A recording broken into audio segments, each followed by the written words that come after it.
LGBTQ के साथ plus plus भी है। प्लस प्लस ऐड हो चुका है। कुछ लोग केवल इसलिए फीमेल आइडेंटिफाई करते हैं क्योंकि वो सोचते हैं कि वो हैं। एज अ फादर अगर मेरी बेटी है तो क्या मैं इस चीज़ से कंफर्टेबल होऊंगा कि उसका वॉशरूम इज बाय शेयर्ड, या उसका स्विमिंग लॉकर रूम या changing room is also shared by a male, a biological male, जो एक हफ्ते पहले ही अपने आप को फीमेल मानता है। मैं तो ये कह रहा हूँ कि जैसे ही शी, तो इसको शिम ऐसा करके हमें किसी कंक्लूजन पे शायद पहुंच सकते हैं। मान लीजिए बैटमैन किसी दिन बोलने लगे तो आप कैसा महसूस करेंगे कि बैटमैन बोलने लगी, मैं तो आज खुद को कैटवुमन महसूस कर रहा हूँ।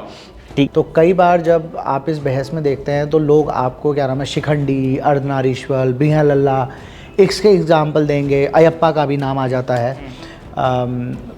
बट वो ट्रांसजेंडर के उदाहरण हैं, या ज़्यादा से ज़्यादा आपको समलैंगिकता के उदाहरण हो जाएंगे। जेंडर फ्लूइडिटी का जहाँ तक मैं जानकार हूँ कोई उदाहरण तो क्या नाम है नहीं है। मुझे तो ये लगता है कि ये जो प्रयोग हैं, ये प्रयोग पश्चिमी देशों से ही क्यों हमेशा थोपे जाते हैं एक तरह से। क्या कल को अगर मैं एज अ फीमेल आइडेंटिफाई करना शुरू कर दूं तो क्या मैं महिला आरक्षित सीट से चुनाव उठ पाऊंगा? फीमेल और मेल में क्या अगर मेल फीमेल की तरह आइडेंटिफाई करना शुरू कर दे तो क्या उसको भी सेक्शन 498A को इन्वोक करने का हक होगा? तो ऐसा नहीं है कि ये नया मामला है। हिंदू मैरिज एक्ट में छेड़छाड़ ऑलरेडी हो चुकी है। जेंडर फ्लूइडिटी में यही बात आई थी जो एसजी तुषार मेहता ने ये उठाई थी कि it is not as simple as changing the word mother and father to them और male to female to a person. तो दूसरी बात इसमें सबसे अच्छी इस डिबेट की एक जो सबसे अच्छी बात मुझे लगी कि अगर इतनी आज़ादी देता है तो शायद मैं भी किसी दिन अपने आप को CGI महसूस करने लगूँ। CGI आशीष नौटियाल। CGI। क्या ये आपका नया प्रोनाउन है? CGI आशीष नौटियाल।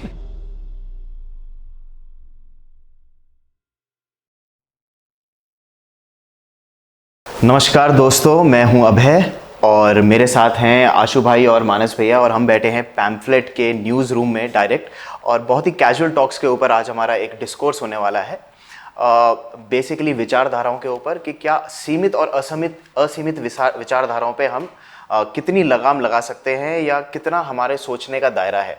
एक गिवन कंटेंट, एक गिवन कंटेक्स्ट जो है, जो जोग्राफिकल लोकेशन है और हमारा हिस्टोरिकल बैकग्राउंड है और जो हमारा कल्चर है, तो उसको मद्देनज़र रखते हुए कितनी चीज़ें एक्सेप्टेबल होती हैं या कितनी नहीं होती हैं। एज अ लेमैन मैं समझना चाहूँगा आशु भाई, मानस भैया, कि LGBTQ में LGB तक मेरे को समझ आता है, मैं इसको हर्षोल्लास से सेलिब्रेट करता हूँ उनके साथ, लेकिन T और Q में मैं अभी भी कंफ्यूज हूँ एज अ लेमैन। तो एज अ लेमैन जो एक छोटे शहर में पढ़ा लिखा बड़ा हुआ, तो मैं इसको कैसे ग्रहण करूं या समझूं कि यार कल मैं मार्केट में बाहर जाता हूं तो किसी को मैं ऑफेंड ना कर दूं, कैंसिल कल्चर का मैं शिकार ना हो जाऊं।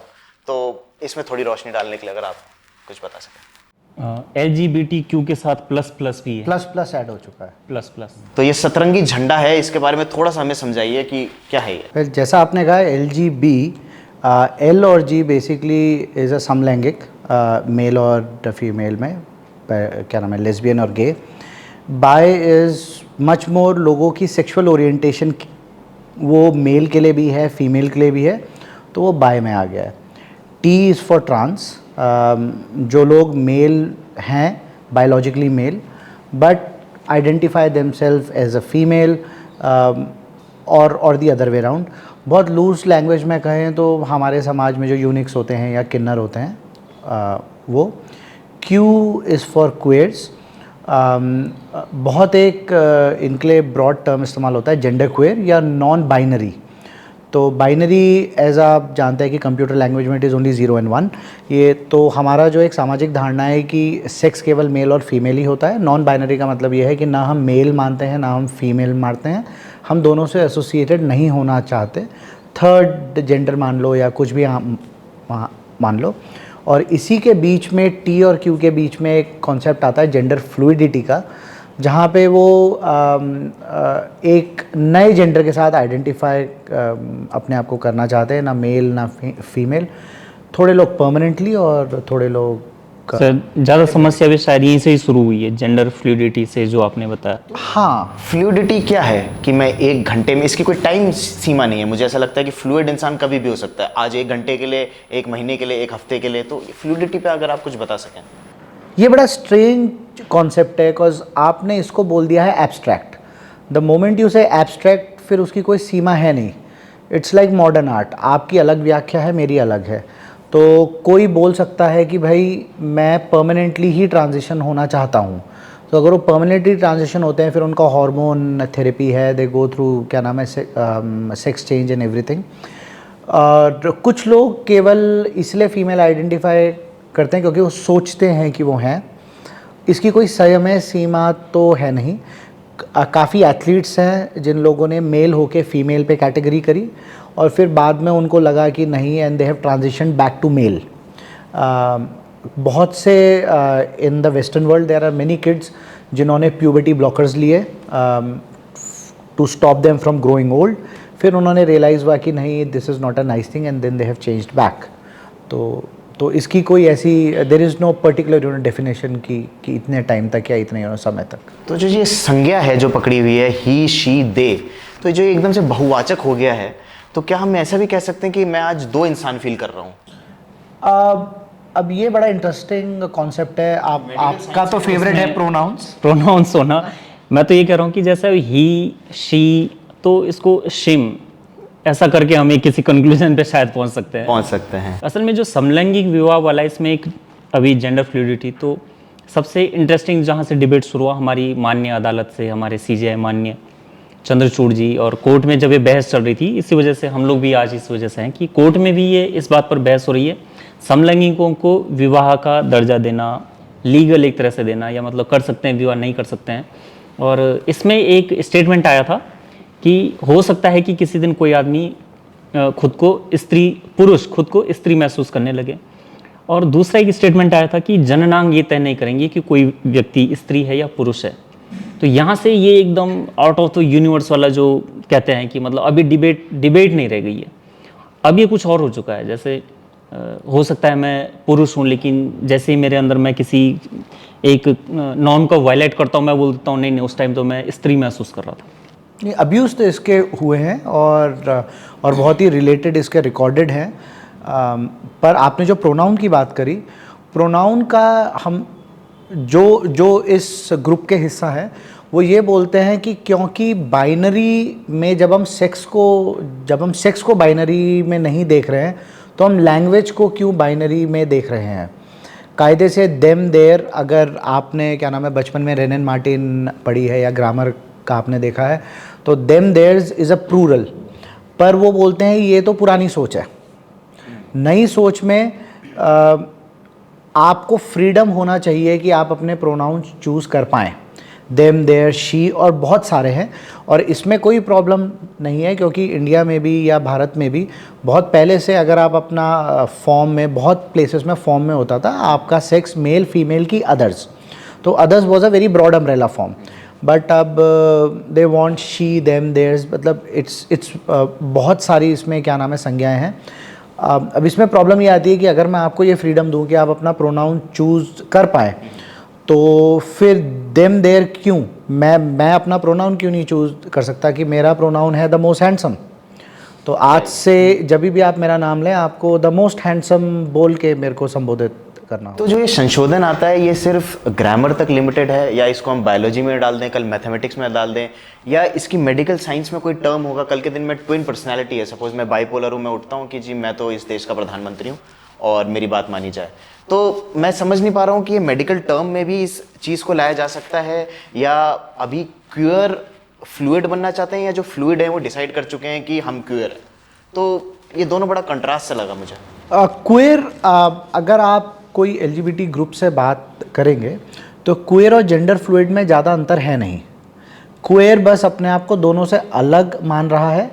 फ्लूइड अभी मतलब दोनों के बीच का डिफरेंस बहुत ही, it is just the use of terms. बहुत से, अगर आप कोई ग्रुप से भी बात करेंगे, there is no definition as such कि भाई इस अगर आप इस वाली परिभाषा में आएंगे तो आप ये हैं, या इस वाली में आएंगे। बट अगेन, अगर आप LGBT ग्रुप्स के पॉइंट ऑफ व्यू से देखें, so it is there right कि हम किसी बॉक्स में आना ही नहीं चाहते। जब हम कोई सेक्सुअल ओरिएंटेशन या उसके बॉक्स में नहीं आ रहे हैं, तो हम जो है डेफिनेशन के बॉक्स में क्यों आए?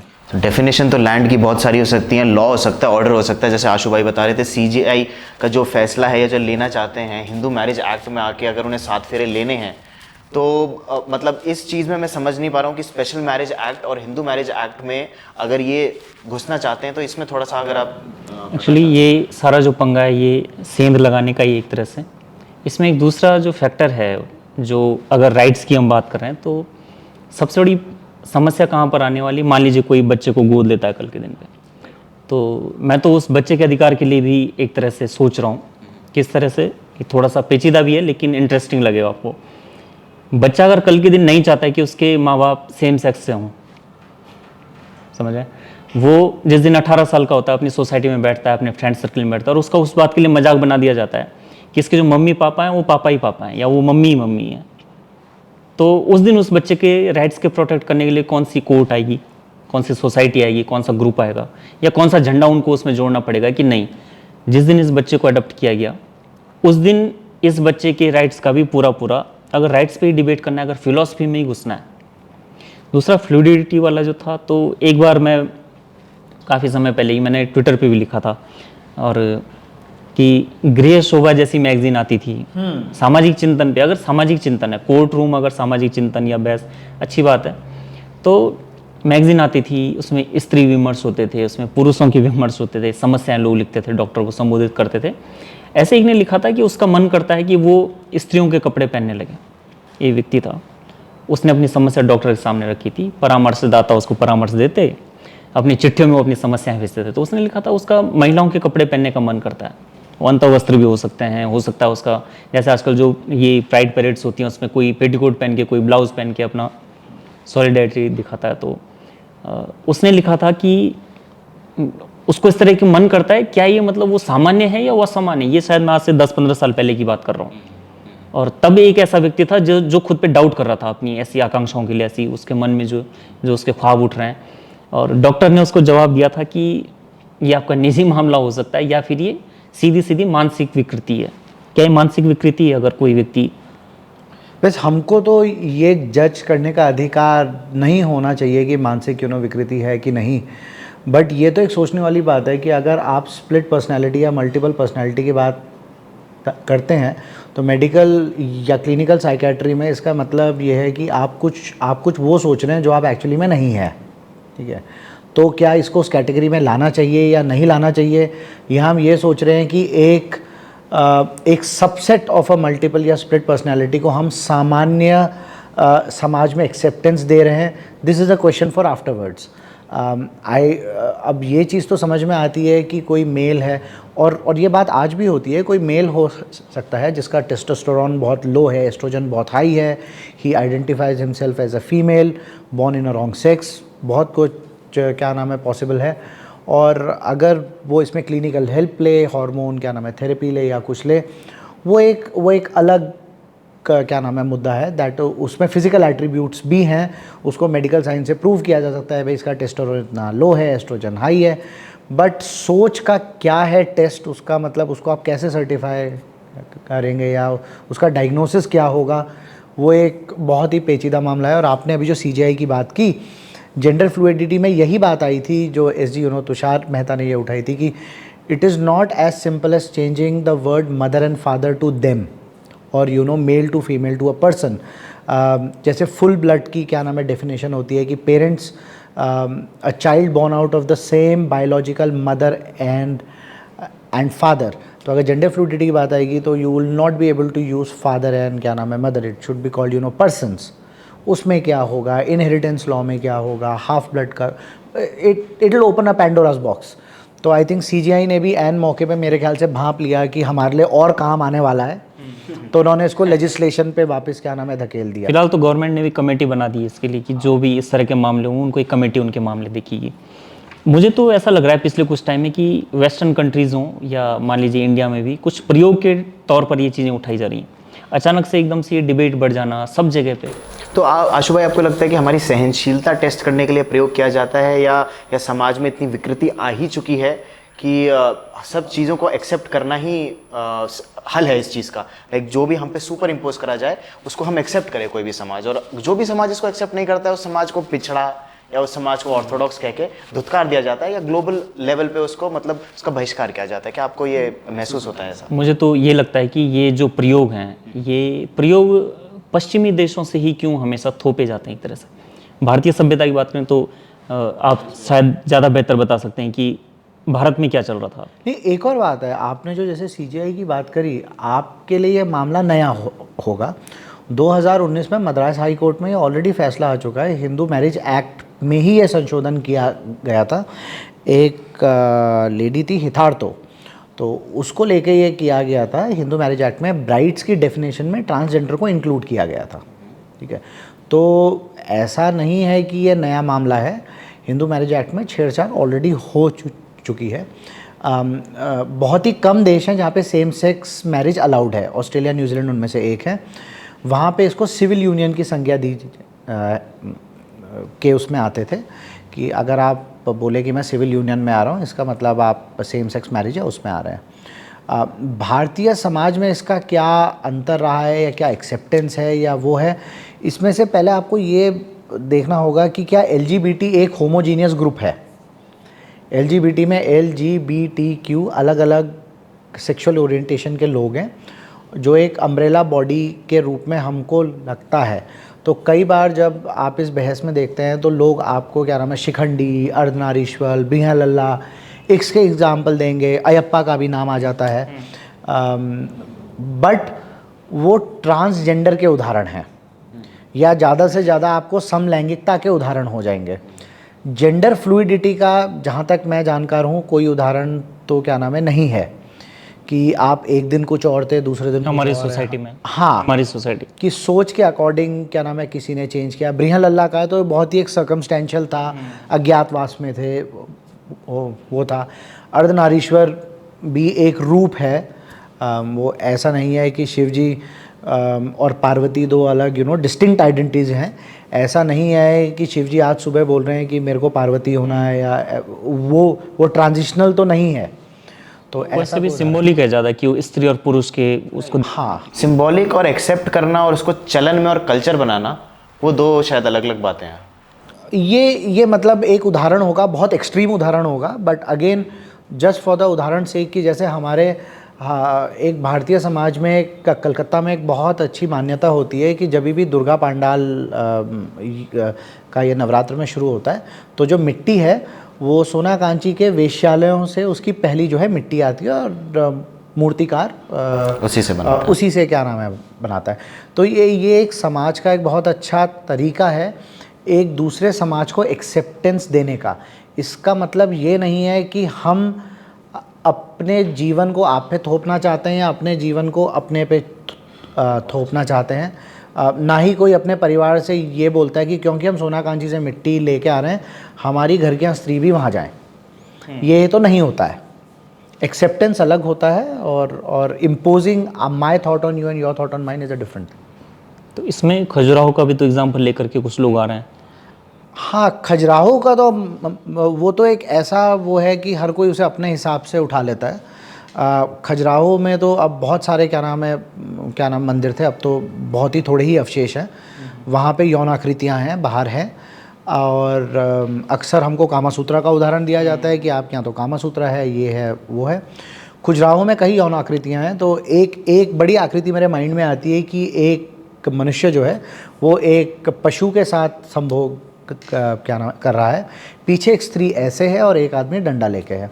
तो उसको कई लोगों ने उदाहरण किया कि भाई हिंदुओं में तो या हमारे समाज में तो पशु के साथ भी विभिन्न अलाउड था और कई प्लेसेस में है भी, बिस्टैलिटी है, तो क्या ये हमारे में भी होना चाहिए। पर वो मूर्तिकार जो मैसेज देना चाह रहा है उसके पीछे है एक औरत जो अपनी आँखों पे हाथ रखे है। वो बोल रही है कि ये देखने लायक चीज़ नहीं है।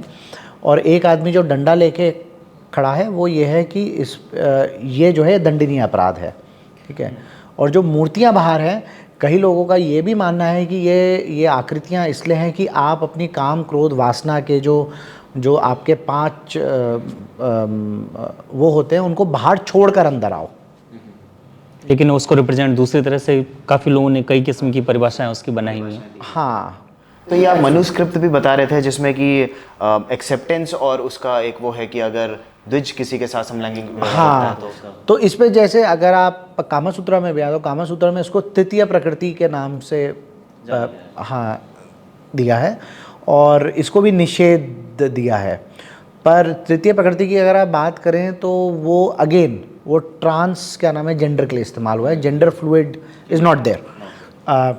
मनुस्मृति का 11वां अध्याय जो है जो अलग अलग अपराधों या पापों से डील क्या नाम है करता है, ऐसा समलैंगिकता के लिए या उसके लिए कुछ डायरेक्ट रेफरेंस तो क्या नाम है नहीं है, पर यह दिया हुआ गया है कि अगर कोई द्विज सेम सेक्स आदमी एक औरत जो बैलगाड़ी में जा रही है या किसी जलाशय में किसी से संबंध अपने क्या नाम है बनाता है तो उसको नहा के अपने आप को स्वच्छ क्या नाम है ये उस अपराध का प्रायश्चित है। और अगर आप उसको दूसरे अपराध से तुलना करें जहाँ पे एक्स्ट्रा मैरिटल अफेयर है या कुछ और है तो उसके लिए जो अपराध की प्रवृत्ति दी है वो इससे बहुत ज़्यादा सीवियर है। हाँ, कि आप जो है चांडाल के रूप में पैदा होंगे या जो है नर्क के वो होंगे या आपको कोड़े क्या नाम विप्स दिए जाएंगे। तो ऐसा तो नहीं है कि एक्सेप्टेंस है, but I think from the reference की किस क्राइम या किस एक्ट के लिए क्या आपको सज़ा दी है उससे आप अंदाज़ा लगा सकते हैं कि किसको लेसर अपराध माना। उस समय के कंटेम्प्रेरी की बात करें तो मुझे नहीं लगता कि बाकी विश्व इतना विकसित था उस समय जितना कि हमारे मनुस्मृति के समय पे लिखा है कि सिर्फ नहा के अगर इसे कर सकते हैं।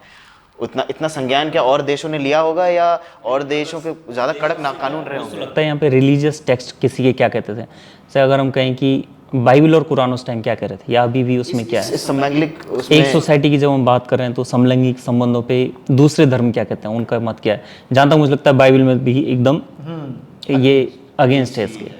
बट हम तो खैर दूसरे धर्मों के जानकार हैं नहीं।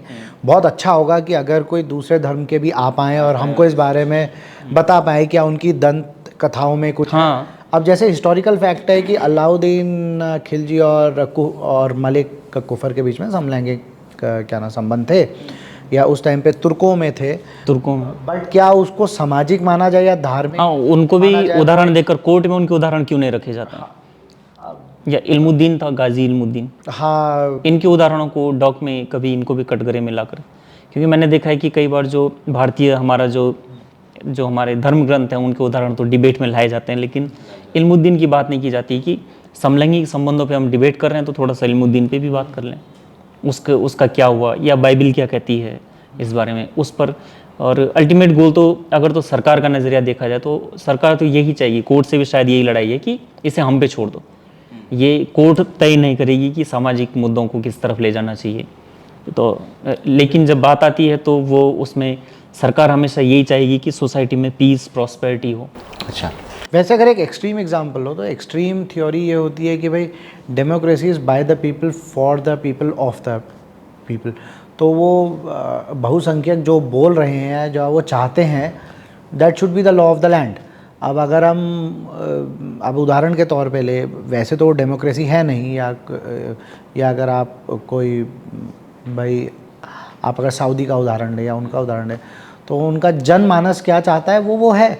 अब वो सही है क्या, वो जैसे विवेकानंद जी ने एक बहुत अच्छी बात कही थी कि what's moral in my society could be immoral in yours. तो who are we to decide? पर द सुपर इम्पोजिशन मुझे लगता है कि हमारी सोसाइटी में ज़्यादा है।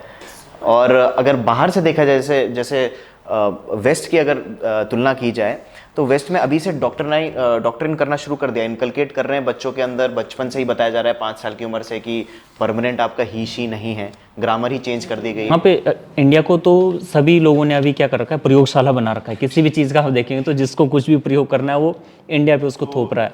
कल के दिन मैं कुंवारा युवक, अगर मेरी शादी होती है, मेरे बच्चे होते हैं, तो अगर उन्हें यही एजुकेशन मिलनी है कि पापा को पापा नहीं बोलना है, पापा को पेरेंट बोलना क्योंकि है। अभी तो हमारी सोसाइटी में काफी लोग हैं जिनको मतलब ये लग रहा है बात भी नहीं करना चाह रहे हैं काफी, क्योंकि रिग्रेसिव टाइप की फैमिलीज हैं। 10-20 साल में बहुत ही नेचुरल हो जाएगा। ये खतरा है, तो उन लोगों को भी शायद इसमें अभी से अलर्ट हो जाए, अभी से अलर्ट रहें और संज्ञान ले लें कि भाई कल के दिन किसी को ऑफेंड ना कर दें।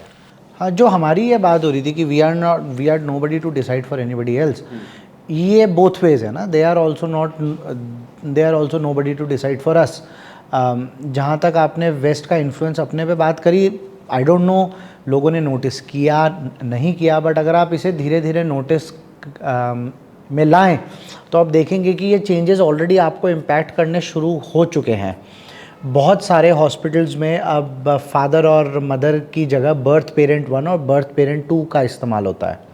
ये इंडिया में होने लगा। हाँ, इंडिया में होने लगा है। बहुत सारे जेंडर न्यूट्रल टर्म्स अब स्टार्ट होने शुरू हो गए हैं, जैसे स्पोर्ट्समैन की जगह स्पोर्ट्स पर्सन, पोस्टमैन या क्या नाम पुलिसमैन की जगह क्या नाम है पुलिस ऑफिसर। तो ये धीरे धीरे आता है और बहुत सारे NGOs या जो डिफरेंट ग्रुप्स हैं दे कीप ऑन अप्रोचिंग क्या नाम है गवर्नमेंट बॉडीज़ या नेशनल एजुकेशन पॉलिसीज़ कि हमको एक नया ट्रेनिंग प्रोग्राम डिवाइस करना है जो स्कूल को मोर इंक्लूसिव बनाए, ऑफिस को मोर इंक्लूसिव बनाए। तो they regularly do that, like rainbow ticks होते हैं, रेनबो सर्टिफिकेशंस होते हैं, जो हम सोचते हैं कि हमको नहीं अंदाज़ा है। अब वो रेनबो सर्टिफिकेशन इस बात पे भी दिया जा सकता है कि आपके ऑफिस में ईमेल सिग्नेचर में क्या आपने अपना प्रेफर्ड प्रोनाउन दिया है कि नहीं दिया है। तो ऐसे ऐसे ये हल्के हल्के आता है। एंड आई थिंक आपका पुराना आपका इन्वेस्टिगेटिव आर्टिकल था, आई थिंक सन 2020 में था, क्या नाम है, दिल्ली का एक काफ़ी प्रसिद्ध स्कूल है, they invited a NGO group to give more education about LGBT group to very young क्या नाम है students, and they were showing images of men breastfeeding। अब वो भी एक उनका मानना है कि हम ये धारणा तोड़ना चाहते हैं कि एक औरत ही ब्रेस्ट फीड कर सकती है। तो ये बहुत एक ये स्कूल से ही स्कूल से ही बताया जाने लगा है। देखेंगे जो फेमिनिस्ट वाला एजेंडा देखेंगे जिसमें कि महिलाओं के जो अधिकार है उनका हनन है एक तरीके से। मैं देखूं इसे, अगर स्पोर्ट्स में अगर कम्पीट करना है, मैं नहीं देखूं, जैसे अभी थोड़ी देर पहले आपने बात करी कि आदमी औरत के स्पोर्ट में जा रहा है औरत बनकर, लेकिन मुझे नहीं लगता कि वही सेम रेशो है औरतों का। पैट्रियार्कल सोसाइटी वालों की साजिश तो नहीं है ये मुझे बहुत ही सही पॉइंट बोला आशु भाई ने, हो सकती है। नहीं, ये तो मैं आशु भाई से मतलब 100% सहमत हूँ कि this is the ultimate example of क्या नाम है पेट्रियार्की। और इसका एक बहुत मतलब अच्छा उदाहरण है, एक एथलीट थी लिया Thomas, who was originally Thomas, और 6 फीट यंग टॉल जेंटलमैन, 6'1" और 6'2", और ही वाज अ स्विमर। तो और आईवी लीग और इन क्या नाम है कॉलेजेस उसने परफॉर्म किया। NC आपका एक चैम्पियनशिप होती है, NCAA का जो डिवीज़न होता है उसमें उसने क्या नाम है परफॉर्म किया। तो 200 मीटर की फ्री स्टाइल में उसकी रैंक थी 554 when he was a man, और 500 मीटर की फ्री स्टाइल में उसकी रैंक थी 65th। तो उसने फिर he started identifying as a female, और उसने फीमेल की कंपटीशन में फिर अपने आप को किया first transgender to win the NCAA gold rank 1, जिसमें उसकी 500 में आ गई थी फर्स्ट और 200 में आ गई थी 5th। अब इसको एक दूसरे तरीके से सोचे कि उससे जो हारी वो एक औरत थी। So did a male just by his choice robbed a female of the opportunity. I could say कि वो भी एक फीमेल है, बट क्या ये ट्रैफिक दोनों साइड है? क्या आपने देखा है कि किसी फीमेल ने अपने आप को मेल की तरह आइडेंटिफाई किया है और उसने मेल कॉम्पिटिशन्स को हराया है या उससे लिया है? फीमेल्स आइडेंटिफाई करती हैं अपने को मेल की तरह, लेकिन वो फिर मेल उसमें प्रतिद्वंदी तो नहीं बन रही हैं, वो उनके गेम स्पोर्ट्स में तो नहीं जा रही हैं। ऐसा इस बात पे कोर्ट में जब बहस हो रही थी तो तुषार मेहता जब कह रहे थे कि ये शहरी लोगों के शौक हैं, समलैंगिक विवाह हो गया, सेम सेक्स मैरिज हो गया, तो कोर्ट ने उन्हें कहा कि क्या आपके पास ऐसा डेटा है कि गांव में ये चीज़ें ये प्रैक्टिसेस फॉलो नहीं हो रही हैं? अब डेटा की जब बात आती है तो तब तो अब अगर वो फिलॉसफी में ही जाना है तो बैरियर का काम क्या कर रहा है? अब डेटा, इस डेटा को निकालने के लिए क्या करने पड़ेंगे? प्रयोग करने पड़ेंगे।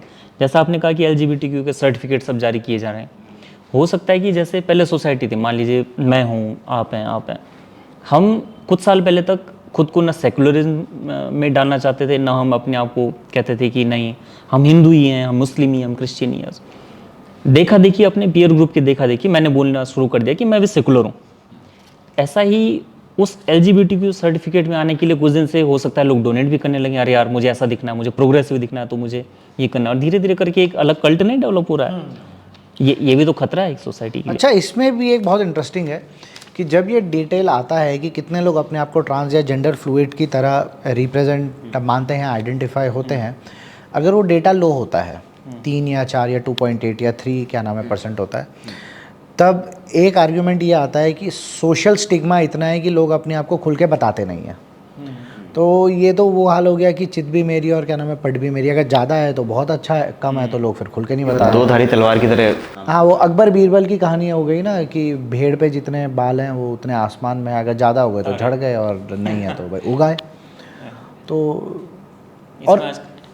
और इसको लेके आगे बहुत ज़्यादा प्रॉब्लम आएगी। मतलब कोई भी बोल सकता है क्या कल को अगर मैं एज अ फीमेल आइडेंटिफाई करना शुरू कर दूं तो क्या मैं महिला आरक्षित सीट से चुनाव उठ पाऊंगा?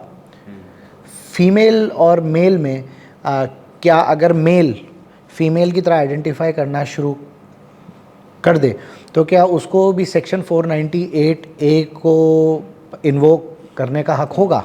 जब तक ये बहस कोर्ट में है, एलिट्स के बीच में, सोशल मीडिया पे, तब तक तो ठीक है, हमारे पास ऑप्शन है कि हम इसे इग्नोर कर दें।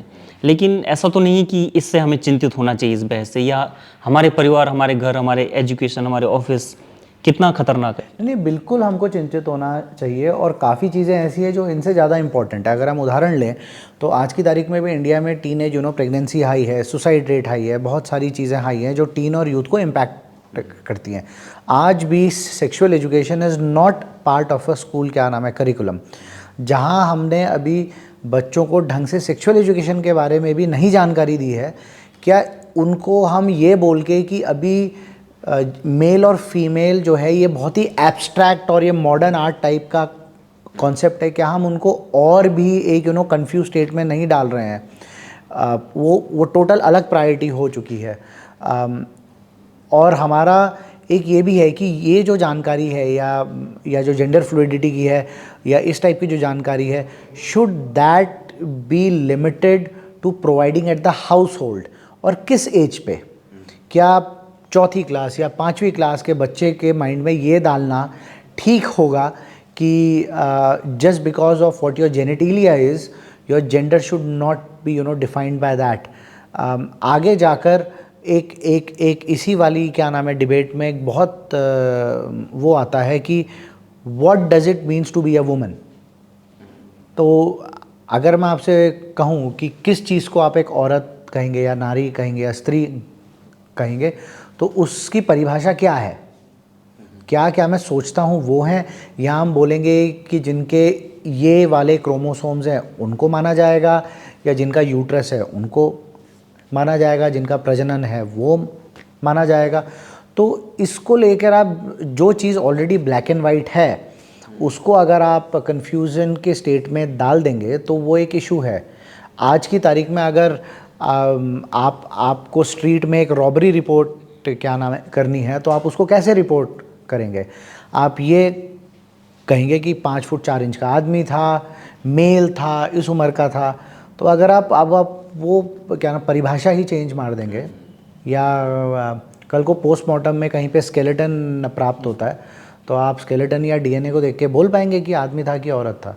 वहाँ से पहले मेल महसूस कर रहा था, फीमेल हाँ, महसूस कर रहा था। तो as a parent I am very very concerned कि मेरे बच्चों को क्या एजुकेशन कहाँ दी जा रही है और वो कौन सी एजुकेशन में हनन दिया जा रहा है जो कि मेरा हिस्सा है। जैसे कि हम नहीं मानते कि स्कूल यहाँ पे क्या नाम है रिलीजियस एजुकेशन दे, वो हम मानते हैं कि घर में दी जाए, या मेरे को एक स्पेसिफिक स्कूल में भेजना है या गुरुकुल में भेजना है, मदरसे में भेजना है, वहाँ दी जाए। इसी तरह जेंडर के बारे में क्या school is the right place? और are we talking about biological knowledge और दिस एब्स्ट्रैक्ट ऑफ माइंड कि male female is a construct of mind? ये अजम्पशन इतनी छोटी उम्र में बच्चों को बहुत कंफ्यूज कर सकता है डेफिनेटली। मतलब हम जानते हैं हमारे पूरे देश ने क्या देखा था जब एक ने कहा था कि गरीबी is a state of mind. अब हम दूसरे उसमें जा रहे हैं कि gender is also a state of mind, so ये एक इशू तो मतलब स्टेट ऑफ माइंड में हम क्या क्या चीज़ें अज्यूम कर लेंगे तो सो एज अ पेरेंट मैं उसके लिए हूँ, एज अ मेल भी एज अ अदर एक इशू हुआ था। द स्कॉटलैंड का एक बहुत अच्छा केस था। देयर वाज अ लेडी आयला जो 2 काउंट्स ऑफ रेप के बाद क्या नाम है कन्विक्ट हुई थी, and just before she was sentenced to go to jail, she transitioned into a female. She was the first transgender female to be transitioned into a prison in Scotland. और पर एक चीज़ है कि दे लर्न वेरी क्विक, और अभी 2023 में उन लोगों ने इसको रीथिंक किया है कि क्या ये ठीक है नहीं। तो अगर आप का कोई फैमिली मेम्बर या कोई भी वो लॉकर रूम में है, वॉशरूम में है, क्या जिम्नेजियम में है, या गॉड भगवान ना चाहे जेल में है, how you know comfortable they will be sharing it with a biological mail who thinks that he is a female and is a convict. आप इस चीज़ पे हाँ विश्वास कर रहे हैं? है ना। तो इसका ये एक इशू है। या एज अ पेरेंट मेरे को कितना ख़राब ये लगेगा कि मेरी बेटी ने 200 मीटर्स 300 मीटर्स के लिए दिन रात क्या नाम है मेहनत की है, भाग रही है, और कोई मेल जो है एथलीट आके उसका वो उठा लेता है, या for that matter beauty pageant भी आज जो है ट्रांस फीमेल्स उठा ले रहे हैं। और अगर मेरी डॉटर ने इतनी मेहनत की है, एम्बिशियस थी, और ऐसा हो जाए तो how would she feel? So as a parent I will be concerned about it. तो हमारी चिंता एक ये भी थी कि सोसाइटी में इस चीज़ को कैसे लाया जा रहा है, सेम सेक्स मैरिज का विचार, या गे या समलैंगिक संबंध, लेस्बियन हो गया। इन्हें जैसे हॉलीवुड में पहले मूवीज़ बनती थी, blue is the warmest colour, portrait of a lady on fire. इस मूवी में तो सबसे खतरनाक बात यह है कि इसमें पुरुषों को एक आध दृश्य अगर आप छोड़ दें तो पुरुषों के लिए उसमें जगह ही नहीं है। लेस्बियन संबंधों पर आधारित ये फिल्म है, लेकिन यहाँ तक भी कोई समस्या नहीं थी। मुझे लगता है कि समस्या वहाँ से जैसे मार्वल के कैरेक्टर से छेड़छाड़ कर लेना, जैसे पिछली बार भी कहा था कि उसमें एक अश्वेत को ला देना, या डीसी कॉमिक्स जिनके साथ हमारी जनरेशन यूज्ड टू है कि हमें इस कैरेक्टर को ऐसे, मान लीजिए बैटमैन किसी दिन बोलने लगे तो आप कैसा महसूस करेंगे कि बैटमैन बोलने लगी, मैं तो आज खुद को कैटवुमन महसूस कर रहा हूँ, ठीक है। तो ये आइडिया को इंजेक्ट करने का, इसका मैंने एक एग्जाम्पल देखा, द बॉयज़ सीरीज़ है, वेब सीरीज़ है द बॉयज़ नाम से, जिसमें सुपर हीरोज़ हैं। उसमें वंडर वुमन को अचानक से लेस्बियन बना दिया जाता है। तो मुझे लगता है कि ज़्यादा खतरनाक ये है आइडियाज़ को पुश करना सिनेमा के थ्रू, आर्ट के थ्रू, कल्चर के थ्रू। और एक जैसा आप कह रहे थे कि मैट्रिक्स मूवी आप बता रहे थे। अच्छा, एक बड़ी इंटरेस्टिंग चीज़ होती है कि the target audience is always वो ऑडियंस जो अभी ग्रो अप हो रही है, ठीक है, तो वहाँ चेंजेस हो, इम्प्रेशनेबल एज जिनकी है, वहाँ चेंजेस हो रहे हैं। तो कोई सीनियर सीरीज़ या उसमें चेंज नहीं हो रहा है। जो यंग ऑडियंस है या जो भी ग्रो अप हो रही है उसकी मानसिकता चेंज करने का ट्राई किया जा रहा है। तो जैसे अभी आपने बॉयज़ सीरीज़ का नाम लिया, या आपने मैट्रिक्स की जो बात हुई, 2 ब्रदर्स थे, फिर उन्होंने फ़ीमेल में ट्रांजिशन किया, और जब उन्होंने फ़ीमेल में ट्रांजिशन किया तो कबोस्की ब्रदर्स, अब कबोस्की क्या नाम है, सिस्टर्स हैं, तो उनका जो माइंडसेट है या उनकी जो आइडियोलॉजी है वो अब नई वाली मैट्रिक्स में यू कैन ईजीली सी। और अब वो मूवी ख़राब रही अच्छी रही, उसका रीज़न था क्या? उस मूवीज़ के खराब या फ्लॉप होने का एक ये भी तो जो उनसे कनेक्टेड फील करते थे, उनके साथ धोखा हो गया है, उनके साथ धोखा हो गया है कि ये क्या हो रहा है। एक बहुत अच्छा गेम है द लास्ट ऑफ अस, अभी HBO पे, उस पर क्या नाम है सीरीज़ भी आई है। 9-10 साल की बच्ची को मेन कैरेक्टर को, हाँ, एली, बहुत अच्छा क्या नाम है उसका वो था। पार्ट 2 में she is also a lesbian. अब प्रॉब्लम ये होती है कि एक फादर, एक इंडियन फादर, एक मिडिल क्लास का फादर इन सब चीज़ों से परे है, ठीक है ना। वो HBO की सीरीज़ जानता है, ना वो एली को जानता है, ना बॉयज़ के सीरीज़ को जानता है। तो उसके बच्चों का क्या इंडोक्ट्रेशन हो रहा है या वो किस चीज़ को एक्सपोज्ड हैं, वो से बिल्कुल अछूता है। वो नहीं जानता LGBT इशू है भी क्या, और उसको स्कूल के बारे में क्या जानकारी दी जा रही है, क्या जेंडर फ्लूइडिटी है, इन चीज़ से उसको लेना देना नहीं है। वो आज भी किसी की भाई और किसी की जान देखने में इंटरेस्टेड है। वो बॉय सीरीज़ के बारे में तो जानता भी नहीं है। सो एक तो he is not even knowing कि what he has to deal with. Right, तो मतलब इसे एक हथियार की तरह भी यूज़ करा जा रहा है, ये गहरा मतलब इस पर एक, खैर हर चीज़ में कॉन्स्पिरेसी थ्योरी एक अलग बात हो जाती है, पर बात ये होती है कि if you are doing something then it should be done because you genuinely feel for it, या जस्ट फॉर एक टोकनिज्म के लिए दिया है। एक परफेक्ट एग्जांपल आजकल की वो कीलियो क्या नाम है पेट्रा की आ रही है, एंड कीलियो पेट्रा पे उन्होंने एक ब्लैक फीमेल और एक पूरी सोसाइटी, हरप्पन सोसाइटी, उसको पूरा एक अफ्रीकन अमेरिकन में शो किया है।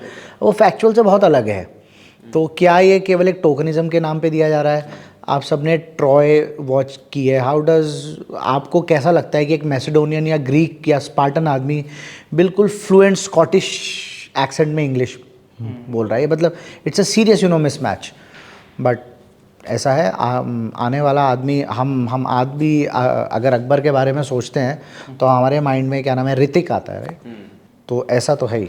अब इसका इंडोक्ट्रिनेशन हल्के हल्के कैसे होता है, या पोएम्स के थ्रू हो रहा है, स्टडी मटेरियल के थ्रू हो रहा है, एनजीओज़ का एक छोटा छोटा इंट्रोडक्शन स्कूल्स में हो रहा है, वहाँ से मतलब होता ही है, एक्सपोजर उधर से ही स्टार्ट होता है। एक तो बड़े स्तर पर भी ये चल रहा है, मान लीजिए रूस और यूक्रेन का युद्ध, तो वहाँ से तो पुतिन भाई साहब सीधे सीधे कह रहा है कि यहाँ पर अगर तुमने समलैंगिक संबंधों की बात की तो मतलब उनको वर्ल्ड वॉर मंजूर है, लेकिन वो गे, लेस्बियन, समलैंगिक संबंध वहाँ पर सुनना पसंद नहीं कर रहे हैं। दूसरी तरफ ट्रंप जैसे लोग आ रहे हैं जो ट्रांस के अगेंस्ट खुले खुले स्टेटमेंट भेज रहे हैं। तो इतनी बड़ी आबादी में जहाँ पर बिहार जैसा स्टेट अगर ट्रम्प चला ले तो उसके लिए बहुत बड़ी बात होगी 1 साल के लिए, जहाँ पर जनसंख्या इतनी बड़ी और इतनी डाइवर्सिटी की जहाँ आपने बात करी है। तो इस डाइवर्सिटी का बारे में आप थोड़ा बता सकते हैं कि डाइवर्सिटी कितना पचा सकती है? उससे पहले हमको ये भी एक थोड़ा सोचना होगा कि extreme of anything is bad. हम ऐसी सोसाइटी भी नहीं चाहते जहाँ पे हम ये कहें कि भाई अगर कोई समलैंगिक है तो उसको क्या नाम है छत से धक्का दे दिया जाए। करेक्ट। ठीक है। या हम ऐसा भी नहीं चाहते कि इनको क्या नाम है गोली मार दिया है। पर आपने जो अभी सुपर इम्पोजिशन की बात करी, और ऐसा नहीं है कि ये मार्केट से रिजेक्ट क्या नाम है नहीं हो रहे हैं। बहुत अच्छा भी उदाहरण था बड लाइट का। सो बड लाइट ने एक ट्रांस और gender fluid social media influencer के साथ क्या नाम है कोलैबोरेट किया, और they wanted to be more inclusive, and 1 हफ्ते के अंदर उनके शेयर्स में हेवी ड्रॉप आउट हुआ। They had to rethink their social media. वो क्या नाम डिज्नीलैंड की सेल्स में बहुत सीवियर ड्रॉप हुआ है, क्योंकि अब उनका हर सोवेनियर या हर वो चीज़ इज़ मोर इंक्लूसिव। ठीक है। तो वो इम्पैक्ट आता ही है, और बहुत जगह लोगों ने अपनी पॉलिसी को रीथिंक किया है। अभी आपने, एंड आई थिंक अभी थोड़े टाइम पे जब 2 बैंक का कैलिफोर्निया में क्रैश हुए थे, तो सबसे सीवियर क्रिटिसिज्म यही हुआ था कि उनका जो रिस्क मैनेजर था, इंस्टेड ऑफ पेइंग अटेंशन कि how well the bank is क्या नाम है functioning and protecting the funds of the share holders, she was talking about gender fluidity and more inclusion and everything. हाँ, और उस बीच bank जो है क्रैश हो गया, और उसमें लोगों की सेविंग्स गई। उस सेविंग्स में बहुत सारे जेंडर फ्लूइड या ट्रांस लोग या गे भी होंगे।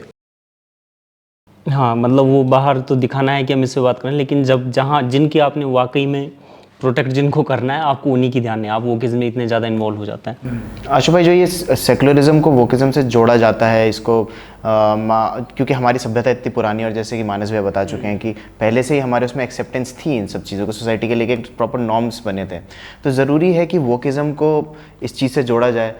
वोकिज्म क्या हो गया ना, वोकिज्म अब एक तरह का दिखावा हो गया है। मान लो मैं भी अगर किसी एक तरह के लोगों से जुड़ना चाह रहा हूँ तो मैं अपने आप को वोक बना ले रहा हूँ। ऐसे सेकुलरिज्म भी था। सेकुलरिज्म मैं कह रहा हूँ कि मतलब मैं भी बाहर, घर से बाहर निकलता हूँ तो ये सोच के नहीं निकलता हूँ कि आज कोई मुझे मुस्लिम मिलेगा तो मुझे उससे नफरत है। मैं घर से बाहर निकलता हूँ, या मेरे मन में ये नहीं रहता था कि मतलब मैं हिंदू हूँ, मुझे इस पर गर्व है। हाँ, मैं अपना जो डेली प्रैक्टिस है वो मैं करता हूँ, अपना पूजा पाठ में करता हूँ तो करता ही हूँ, तिलक लगाना, कलाव पहनना पहनता ही हूँ। लेकिन मेरे साथ के जब लोग ये कहने लगते हैं कि नहीं, सेकुलर होना ये नहीं है कि तुम अपने रिलीजियस प्रैक्टिस को तुम फॉलो करो, ये सेकुलर होना, तो मुझे लगने लगता है यार इनके जैसा दिखना है तो मुझे वो सब छोड़ना पड़ेगा।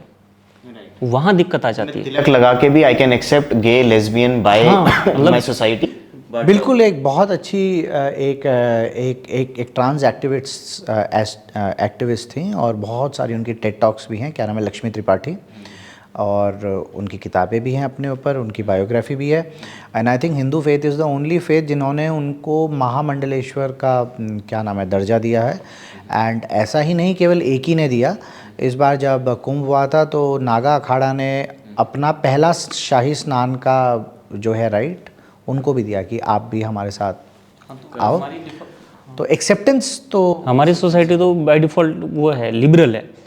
हमने उसे कभी एक इस तरह से सामने नहीं रखा, बैच की तरह सामने नहीं रखा, देखो देखो हम ये हैं। ट्रांस की जहाँ तक बात है, मुझे लग रहा है कि शायद हमने तो गवर्नमेंट जॉब में भी ट्रांस को रोल देने शुरू कर दिए हैं और उसको कोई दिखावा नहीं किया, बड़ा चढ़ा के पेश नहीं किया। अदर का हमेशा, अदर सेक्स का हमेशा से वर्णन रहा है, हमेशा रहा है। और हमेशा ये रहा है कि भाई क्या नाम है, respect to each other is there by default, you are not doing anything special. कोई मतलब कोई किसी पे कोई एहसान नहीं कर रहा है, किसी को रिस्पेक्ट दे करके, वो डिजर्व करता है और वो उसको मिल रहा है। थोड़ी इस चर्चा को थोड़ा सा हम डाइवर्ट करते हैं, थोड़ा सीरियस इशू की तरफ अगर हम जाएं तो मानस भाई हम पूछना चाहेंगे कि इसका एडवांटेज और डिसएडवांटेज हमारी सोसाइटी में आप क्या देखते हैं, इम्पैक्ट क्या देखते हैं? एडवांटेज और डिसएडवांटेज तो खैर हर एक का अपना अपना है, बट मैं बस ये बोलता हूँ कि आप लोगों को ये मालूम होना चाहिए कि what you are going to deal with, और उस चीज़ से आप क्या नाम है कितने कंफर्टेबल होंगे या नहीं होंगे वो आपके ऊपर है। As a mother, as a father, अगर मेरी बेटी है तो क्या मैं इस चीज़ से कंफर्टेबल होऊंगा कि उसका वॉशरूम इज बाय शेयर्ड, या उसका स्विमिंग लॉकर रूम या changing room is also shared by a male, a biological male, जो एक हफ्ते पहले ही अपने आप को फीमेल मानता है। Correct, as a concern father आप उसको सबड्यू हाँ, तो एज अ कंसर्न फादर क्या ये मेरे लिए कंसर्न है या नहीं, वो मेरे लिए हो सकता है कि कंसर्न हो सकता है आपके लिए ना हो, that is a subjective issue, but this is what the people will be dealing with.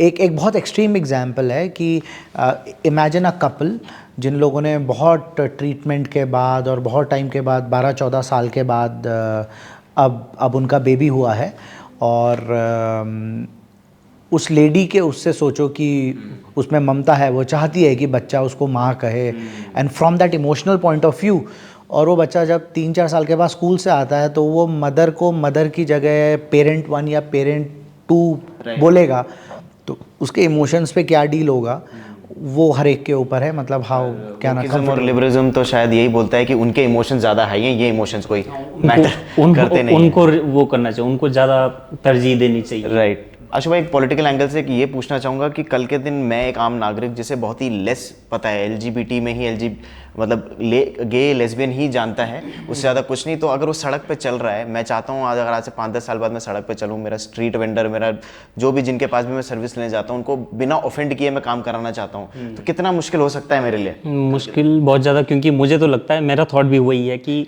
कहीं ना कहीं मेरा थॉट भी वही है कि किसी की सेक्सुअल डिजायर्स क्या है वो, हाँ, उसके ओरिएंटेशन पे मैं मामला होना चाहिए, ऑफेंड ना कर दूं। लेकिन अगर सड़क पर अगर आप आ रहे हैं तो मुझे लगता है सड़क पे ज़्यादा भारत रहता है, तो उसको नहीं पता है कि एलिट्स यहाँ पर क्या डिबेट कर रहे हैं, चाहे मेरे पास आंकड़े हैं या नहीं है। मैं चाहूंगा कि मेरा संविधान, मेरे मौलिक अधिकार मुझे लगता है कि वो अगर वो नारियल पानी वाले को आप भैया कह देते हैं, या आपको जो क्या कहते हैं उसको गोलगप्पे खिलाने वाले को भैया कह देते हैं, तो मुझे लगता है कि उसके कुछ दुर्भाग्यपूर्ण परिणाम रहेंगे कि भैया की जगह आप उसको बहन कह दें या उसको शी बोल दें। तो दूसरी बात इसमें सबसे अच्छी इस डिबेट की एक जो सबसे अच्छी बात मुझे लगी कि अगर इतनी आज़ादी देता है तो शायद मैं भी किसी दिन अपने आप को CGI महसूस करने लगूँ। CGI आशीष नौटियाल CGI। क्या ये आपका नया प्रोनाउन है? CGI आशीष नौटियाल। मित्रों, आप क्या प्रोनाउन रखना चाहेंगे कमेंट सेक्शन में जरूर डालिएगा कि आप प्रोनाउन क्या रखना चाहेंगे अपना। आज ये डिसाइड कर लीजिए सभी लोग। आपको हमारा ये चर्चा कैसा लगा? आप कुछ कंक्लूड करना चाहेंगे? नहीं, ये बहुत अच्छा था आप लोगों से हुई बात, बट इसका एडवांटेज क्या है, वो क्या है, मतलब they might not be a solution for everything, but I hope कि इसके बाद आपको थोड़ी सी तो अधिक जानकारी हुई होगी कि LGBT इशू है क्या, उनके इश्यूज़ क्या हैं, और उनके जेन्युइन इश्यूज़ भी हैं। ऐसा नहीं है कि उनके साथ डिस्क्रिमिनेशन क्या नाम है नहीं होता है, बिल्कुल होता है, बट उसको किस सीमा तक लिया जाए वो अरे इसकी सीमा है कि वो एक सुपर इम्पोजिशन जो हमारे कल्चर पे है, हम लोगों पे किया जा रहा है, वो हम कैसे उस चीज़ को हमें अपनाना कैसे है और हमें इनकलकेट कैसे किया जा रहा है, हमारी डॉक्ट्रिन क्या चाहिए, वो हमारी रेड लाइन क्या होनी चाहिए as an individual and as a society, that is for us to decide and us to talk. ये वैसी कहानी है जैसे बचपन में पढ़ते थे कि वो चलते हुए छाता घुमा करके चल रहा था, तो दूसरा बोलता है तेरी स्वतंत्रता वहीं तक है जहाँ तक मेरी स्वतंत्रता बाधित नहीं हो रही है। वैसे ही शायद ये LGBT का विमर्श भी है। हाँ, पर मेरा प्रोनाउन तो द हैंडसम ही रहेगा। द हैंडसम ही के लिए चलेंगे आप। मैं CGI सीजे लेके मैं अभी क्वेयर स्टेट में ही हूँ, डिसाइड करूंगा कि मैं द हैंडसम या सीजे में से कौन सा चुनूंगा। तो मैं इसमें अभी पूरी आज़ादी लेना चाहता हूँ। आज मैं सीजे हूँ, कल मैं द मोस्ट हैंडसम। एंड ऐसी ही रोचक डिस्कशंस के लिए प्लीज़ फॉलो करते रहिए द पैम्पलेट को। और thank you for joining the small talk. Thank you. जल्दी मिलते हैं नई चर्चा के साथ। चर्चा के साथ।